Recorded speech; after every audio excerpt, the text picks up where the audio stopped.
বিজেপিত আন এক মুখ্যম আঘাত কাৰ্বি পাহাৰৰ বিজেপি নেতা ভূপেন হাছনুৰ পদত্যাগ জয়ৰাম ইংলেঙৰ পিছত পদত্যাগ কৰিলে বিজেপি নেতাগৰাকীয়ে বিজেপিৰ প্ৰাক্তন কাৰ্যবাহী সদস্য ভূপেন হাছনু 5 মেত কংগ্ৰেছত যোগদান কৰিব হাছনুৱে বহু সংখ্যক বিজেপি কৰ্মীও যোগ দিব কংগ্ৰেছত বিজেপিত আন এক মুখ্যম আঘাতৰ খবৰ আমি জনাইছো কাৰ্বি পাহাৰৰ বিজেপি নেতা ভূপেন হাছনুৰ পদত্যাগ জয়ৰাম ইংলেঙৰ পিছত পদত্যাগ কৰিলে বিজেপি নেতাগৰাকীয়ে বিজেপিৰ প্ৰাক্তন কাৰ্যবাহী সদস্য ভূপেন হাছনুৰ 5 মেত কংগ্ৰেছত যোগদান কৰিব হাছনুৱে বহু সংখ্যক বিজেপি কৰ্মীও যোগ দিব এই যোগদান কাৰ্যসূচীত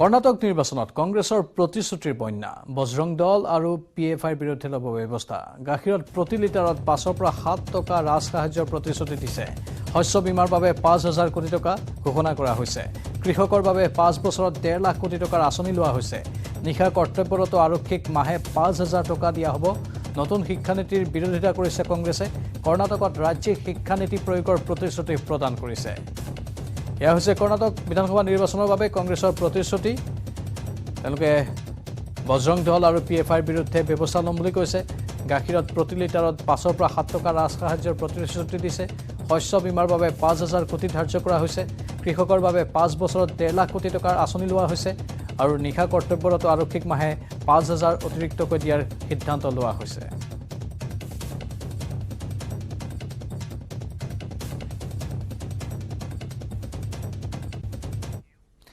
বোকাখাতত নিশা গুলীচালনাৰ ঘটনা বোকাখাতৰ আৰক্ষী বিষয়াৰ কাৰ্যালয়ত গুলীচালনা আৰক্ষীৰ আৱাস গৃহৰ চৌহদত গুলীচালনাৰ এই ঘটনা নিৰাপত্তাৰক্ষী চোটেলাল শৰ্মাই চলাইছিল গুলী AK-47 ৰাইফলেৰে শূন্যলৈ চলাইছিল গুলী চাৰি নিৰাপত্তাৰক্ষীৰ মাজত হৈছিল বাক বিতণ্ডা নিশাই বোকাখাত আৰক্ষী আটক কৰে চাৰি নিৰাপত্তাৰক্ষীক তৃতীয় নিৰাপত্তাৰক্ষী কেইজনৰ পৰা জব্দ কৰা হৈছে চাৰিটা AK-47 ৰাইফল আৰু আটকাধীন কেইজনৰ নাম হৈছে চোটেলাল শৰ্মা কংকন দাস মাধুৰ্য বৰঠাকুৰ লগতে কংকন পাটৰ ধৃত কেইজনক লৈ বোকাখাত আৰক্ষীৰ সোধপোছ অব্যাহত আছে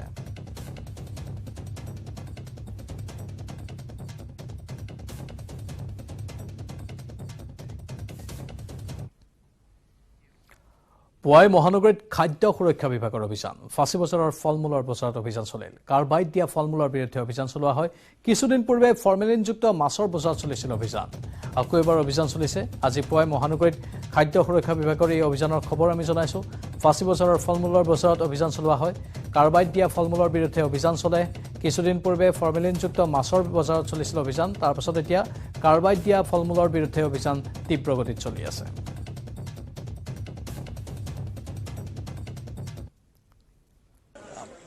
ইয়াত আপোনাৰ যিখিনি আমাৰ ফলমূল আম বিভিন্ন ধৰণৰ আমকে প্ৰমুখ্য কৰি আম তাৰপিছতে মৌচুমী আপেল আঙুৰ ইত্যাদি যিখিনি আছে সেই গোটেইখিনি সামগ্ৰীৰ আমাৰ ইয়াত নমুনা বিভিন্ন ধৰণৰ ফলমূলৰ আমি সামগ্ৰী ইয়াত লৈছোঁ নমুনা সংগ্ৰহ কৰিছোঁ বৰ্তমান সময়ৰ যিখিনি প্ৰতিবেদন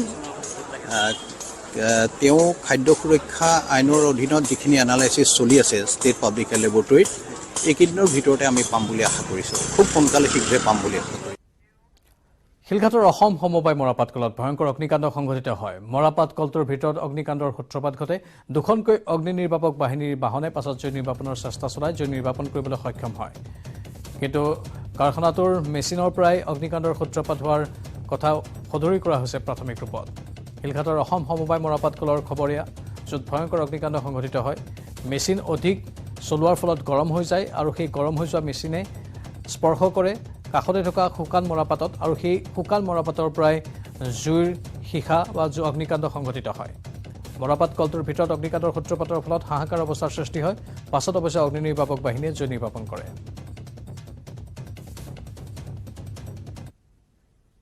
সেইটোত তাৰমানে মটৰটো স্পাৰ্ক কৰিছে মটৰটো স্পাৰ্ক কৰি ইলেক্ট্ৰিকেল ফায়াৰিং হৈছে ফায়াৰিং হোৱাৰ কাৰণে কিছুমান আমাৰ মৰাপাটৰ সামগ্ৰী আছে ৰজুটো আছে আৰু থ্ৰেড ৱেষ্ট বুলি যিটো আমাৰ জোঁটৰ জাবৰ আছে সেইখিনিত লাগিছে বৰ্তমান ফায়াৰ ব্ৰিগেড আহিছে কণ্ট্ৰলত আহিছে জুইখিনি মেচিন গৰম হৈ মানে গোটেই ৱেষ্টেজ যিমানখিনি প্ৰডাক্ট আছিলে সেইখিনি মানে জ্বলি গ'লগৈ বহুত ডাঙৰ ডোম আছিলে ডোমখিনি জ্বলি গ'ল কিহৰ ডোম আছিলে এইটো ৱেষ্টেজৰ ডোম আছিলে চুকলিৰ মানে যিখিনি পেলনীয়া সেইখিনি আছিলে বহুত ডাঙৰ ডোম আছিলে কমেও 300-400 মান মানুহ আছিলে সেইটো সময়ত ফায়াৰ ব্ৰিগেড আহিছেনে ফায়াৰ ব্ৰিগেড আহি পালে অকণ 10-15 মিনিট 20 মিনিটমানৰ পাছত আহি পালে আৰু এতিয়া অলপ জুই নুমাইছে ঘটনাস্থলীত আহি দেখা পালোঁ জুই অলপ ভয়াৱহ ৰূপ লোৱাৰ কাৰণে আমি আমবাগান, সোণাৰীবালি আৰু তেজপুৰ ইতিমধ্যে আমি তেওঁলোকক খবৰ দিলোঁ আৰু তেওঁলোকো ইতিমধ্যে আহি ঘটনাস্থলী পাইছে।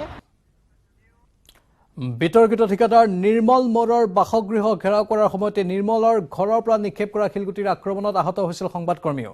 এই ঘটনাত ক্ষুব্ধ হৈ আছিল দল সংগঠনৰ লগতে সংবাদকৰ্মীসকল আৰু বৰ্তমান সেইসকল সংবাদকৰ্মীয়ে শিৱসাগৰত অৱস্থান গ্ৰহণ কৰিছে, প্ৰতিবাদী কাৰ্যসূচী ৰূপায়ণ কৰিছে। সংবাদ সংগ্ৰহ কৰিবলৈ যোৱা সংবাদকৰ্মীকো এতিয়া একাংশই আক্ৰমণৰ লক্ষ্য কৰি লৈছে, যাৰ ফলত এতিয়া তীব্ৰ প্ৰতিক্ৰিয়াৰ সৃষ্টি হৈছে। আৰু এনেধৰণৰ অৱস্থা যদি হৈ থাকে তেনেহ'লে সংবাদকৰ্মীয়ে সংবাদ সংগ্ৰহ কৰাটোৱে বাদ দিব লাগিব। সেয়েহে এনে পৰিস্থিতিৰ যাতে পুনৰাবৃত্তি নঘটে তাৰ বাবে আৰক্ষী প্ৰশাসনক দাবী জনাইছে প্ৰতিজন সংবাদকৰ্মীয়ে আৰু অৱস্থান গ্ৰহণ কৰিছে। আমাৰ সাংবাদিক প্ৰদীপ লাইভত আছে। প্ৰদীপ, পোনপটীয়া সংবাদত গৈছোঁ।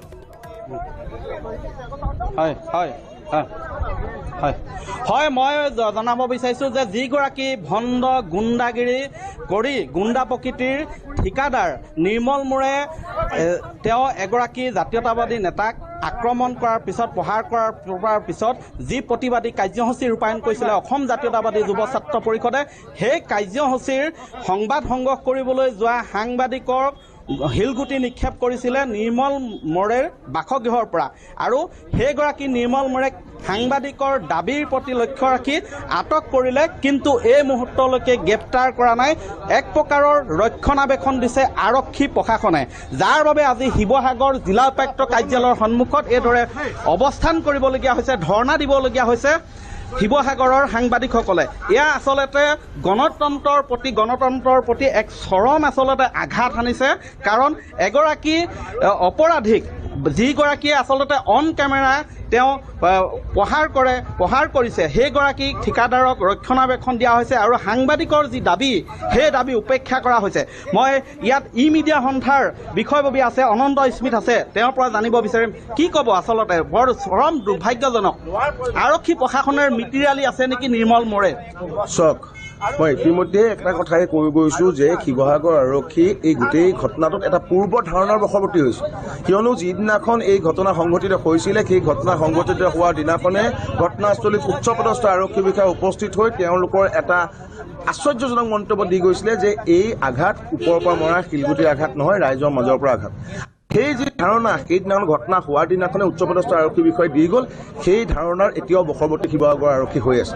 আৰু সেয়েহে তেওঁলোকে বাৰে বাৰে প্ৰমাণ কৰিবলৈ চেষ্টা কৰিছে যে এই শিলগুটিৰ আঘাত নিৰ্মল মোৰ বা নিৰ্মল মোৰ ঘৰৰ পৰিয়ালে মৰা নাই। কিন্তু মই তেওঁলোকক এটা প্ৰশ্ন কৰিব বিচাৰিছোঁ, যেতিয়া একেখিনি এটুকুৰা ঠাইত দুজন মানুহ থিয় হৈ থাকে আৰু ইজনে সিজনৰ গাত শিলগুটি দিলে, শিলগুটি ক'ত লাগিব? সেইটো এটা সাধাৰণ জ্ঞানৰ কথা হয়। কপালত লাগিব, মুখত লাগিব, ছাইডত লাগিব, পিছফালে লাগিব। কিন্তু শ্বৰিফুল আহমেদে ক'ত দুখ পালে? মূৰৰ সোঁ মাজত।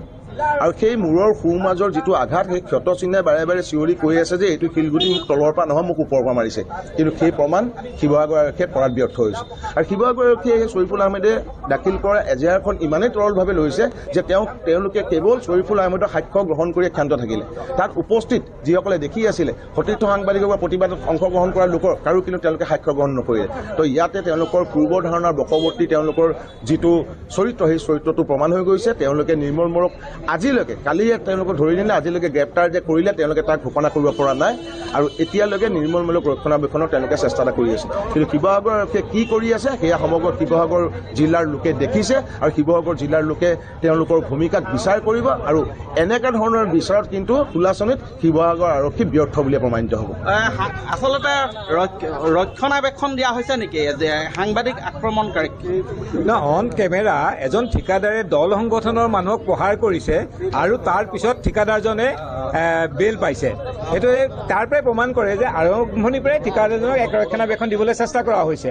এতিয়া কথাটো হৈছে যে 30 তাৰিখৰ দিনা দল সংগঠনৰ মানুহে তাত প্ৰটেষ্ট কৰিব গৈছে আৰু আমাৰ সাংবাদিকসকলে আমাৰ দায়িত্বৰ কৰ্তব্যৰ ভিতৰত আমি বাতৰি সংগ্ৰহ কৰিবলৈ যোৱাটো। আৰু আমাৰ সতীৰ্থ সাংবাদিক শ্বৰিফুল আহমেদো তালৈ বাতৰি সংগ্ৰহ কৰিব গৈছিল আৰু তাৰ ওপৰত তেওঁ শিলগুটি প্ৰহাৰ কৰিছে। আৰু ইতিমধ্যে অনন্ত স্মিথে এটা কৈছে যে শিলগুটি যদি আমাৰ তাৰ উপস্থিত ৰাইজৰ পৰা যাব মাৰিলেহেঁতেন ছাইডত আঘাত পালে। পাৰিলেহেঁতেন, কিন্তু আঘাত পাইছে মূৰৰ মাজত, গতিকে শিলটো নিশ্চয় ওপৰৰ পৰা নিক্ষেপ কৰিছে। গতিকে এই ক্ষেত্ৰত আৰক্ষীয়ে অন্ততঃ বিস্তৃত এক তদন্ত কৰিব লাগিছিল, কিন্তু তেওঁলোকে এটা ধাৰণা লৈ ঠিকাদাৰজনক কেনেকৈ ৰক্ষণাবেক্ষণ দিব পাৰে তাৰে পশ্চাত বৰ্তি আছে। গতিকে আমি দাবী জনাইছোঁ যে শ্বৰিফুল আহমেদে ন্যায় পাব লাগে, দুখীয়া শাস্তি পাব লাগে, নিৰ্মল মৰক গ্ৰেপ্তাৰ কৰিব লাগে। হয়, যি সময়ত আচলতে শৃংখল চলিহাক মুহূৰ্ততে গ্ৰেপ্তাৰ কৰি ঘৰৰ পৰা উঠাই অনা হৈছে, কিন্তু সেই সময়ত কিন্তু সাংবাদিকসকলে বাৰে বাৰে দাবী উত্থাপন কৰাৰ পিছতো নিৰ্মল মোৰে কিন্তু ৰক্ষণাবেক্ষণ দিছে। জিলা সাংবাদিক সন্থাৰ সভাপতি ভৈৰৱ মুণ্ডা আছে, কি ক'ব? গোটেই ঘটনাটো নিন্দনীয়। আৰক্ষী প্ৰশাসনৰ যিটো ভূমিকা, সেই ভূমিকাৰ পৰা আমি এটা কথা স্পষ্ট হৈছোঁ যে সাংবাদিক নিৰ্যাতনকাৰী বা সাংবাদিকৰ ওপৰত আক্ৰমণ কৰা নিৰ্মল মোৰক ৰক্ষণাবেক্ষণ দিবলৈ আৰক্ষী প্ৰশাসন উঠি পৰি লাগিছে। ঘটনাটো এইকাৰণে আমি এনেধৰণে ভাবিবলৈ লৈছোঁ যে যেতিয়া শ্বৰিফুল আহমেদে ঘটনাৰ দিনাই এখন শিৱসাগৰ সদৰ থানাত এজাহাৰ দাখিল কৰিছিল, তাৰ ওপৰত 61 নম্বৰত এটা গোচৰ ৰুজু হৈছিল, 324 আৰু 336 ধাৰা লাগিছিল ভাৰতীয় দণ্ডবিধি আইনৰ। তাৰ পৰৱৰ্তী সময়ত আৰক্ষীৰ এটা দায়িত্ব আছিল যে শ্বৰিফুল আহমেদৰ লগত বাতৰি সংগ্ৰহ কৰিবলৈ যোৱা যিকেইজন আচলতে সাংবাদিক আছিল তেওঁলোকৰ পৰা এটা ষ্টেটমেণ্ট লোৱা, কিন্তু আজিলৈকে সেই কামটো নকৰিলে। ইয়াৰ পৰা স্পষ্ট হ'ল যে তদন্ত প্ৰক্ৰিয়াটো তেওঁলোকে সঠিকভাৱে কৰা নাই, বিধি অনুযায়ী কৰা নাই। অৰ্থাৎ কিয় বিধি অনুযায়ী কৰা নাই, এই কথা বতৰাবিলাকৰ পৰা স্পষ্ট যে নিৰ্মল মোৰক ৰক্ষণাবেক্ষণ দিবলৈ আৰক্ষী প্ৰশাসন উঠি পৰি লাগিছে। সেয়ে আজি আমি শিৱসাগৰ জিলা সাংবাদিক সংস্থা, শিৱসাগৰ জিলা সাংবাদিক সংস্থা, Sivasagar e media association, web portal association, বৃহত্তৰ শিৱসাগৰ প্ৰেছ ক্লাব, এই 5টা সংগঠনে আমি প্ৰতিবাদত বহিছোঁ আৰু আৰক্ষী প্ৰশাসন আৰু জিলা প্ৰশাসনক ইয়াৰ জৰিয়তে এটা কথা স্পষ্ট কৰি দিছোঁ যে সাংবাদিকৰ আক্ৰমণৰ ঘটনাক আপোনালোকে ইয়াতে শেষ কৰাৰ যিটো সুবিধা পাইছিল সেই সুবিধাটো নকৰিলে ভৱিষ্যতৰ দিনত এনেধৰণে নিৰ্মল মোৰক ৰক্ষণাবেক্ষণ দি সাংবাদিকক আক্ৰমণ কৰিবলৈ যেন আপোনালোকে উৎসাহে জনাইছে, এই প্ৰক্ৰিয়াটো আপোনালোকে বন্ধ কৰক। অন্যথা যি আমি জিলা প্ৰশাসনৰ বা বাতৰি হওক বা আৰক্ষী প্ৰশাসনৰ বা বাতৰি হওক, সমগ্ৰ বাতৰি আমি এই 5টা সংগঠনে বৰ্জন কৰিবলৈ বাধ্য হ'ম। নিশ্চয় ইয়াৰ প্ৰাঞ্জল অতিকে দুখজনক, অতিকে পৰিতাপৰ বিষয় যে তদন্ত প্ৰক্ৰিয়াই আচলতে যি ধৰণৰ কৰিব লাগে তদন্তৰে কৰা নাই, যাৰ ভাষ্য ল'ব লাগে, যি আঘাত পাইছে তাৰেও ভাষ্য লোৱা হোৱা নাই। গতিকে চৰম হেমাহি কৰিছে তদন্ত প্ৰক্ৰিয়াত। মুঠতে সকলো অসন্তুষ্ট আৰক্ষীৰ বিৰুদ্ধে, প্ৰশাসনৰ বিৰুদ্ধে, কাৰণ তেওঁলোকে এটা পক্ষ লোৱাৰ অভিযোগ উত্থাপন হৈছে আৰু সেই বিতৰ্কিত ব্যৱসায়ীজনে সাংবাদিকক আক্ৰমণ কৰাৰ পাছতো কোনো ধৰণৰ সঠিক পদক্ষেপ তেওঁৰ বিৰুদ্ধে লোৱা হোৱা নাই। অতি দুৰ্ভাগ্যজনক বুলি সকলোৱে মত পোষণ কৰিছে। ধন্যবাদ জনাইছোঁ প্ৰদীপ।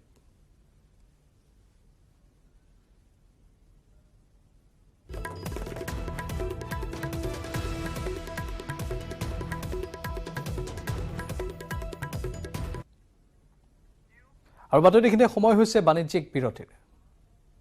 কেৱল ষ্ট্ৰং নহয়, মাইথান ষ্ট্ৰং, মাইথান ষ্টীল, নিৰ্মাণৰ মানদণ্ড। 16 channels, 15 languages, 26 states, 1,200 plus reporters, 67 plus crore viewers. India's largest news network, News 18 Network.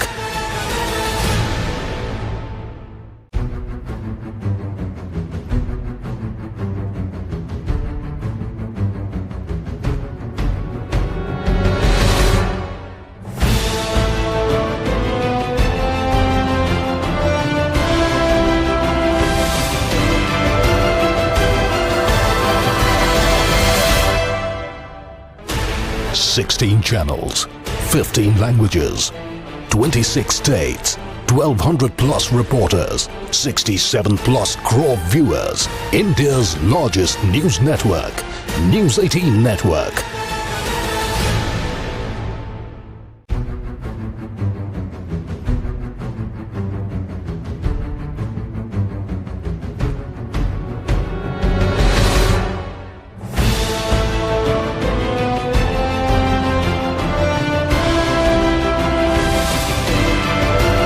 Zubeen অনুৰাগীয়ে উপভোগ কৰিলে প্ৰিয় শিল্পীগৰাকীৰ সংগীতানুষ্ঠান।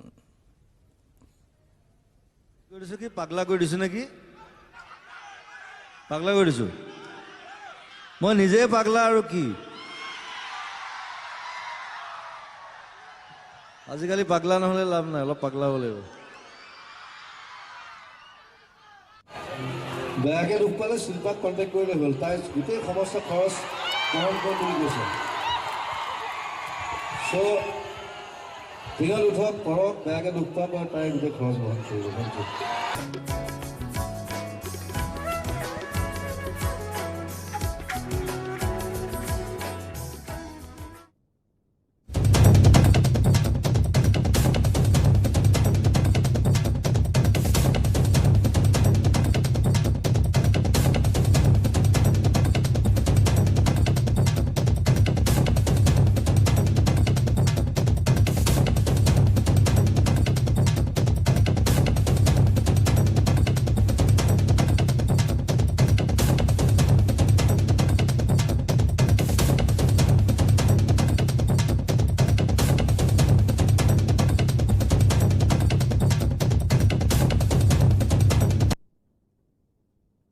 কেৱল ষ্ট্ৰং নহয়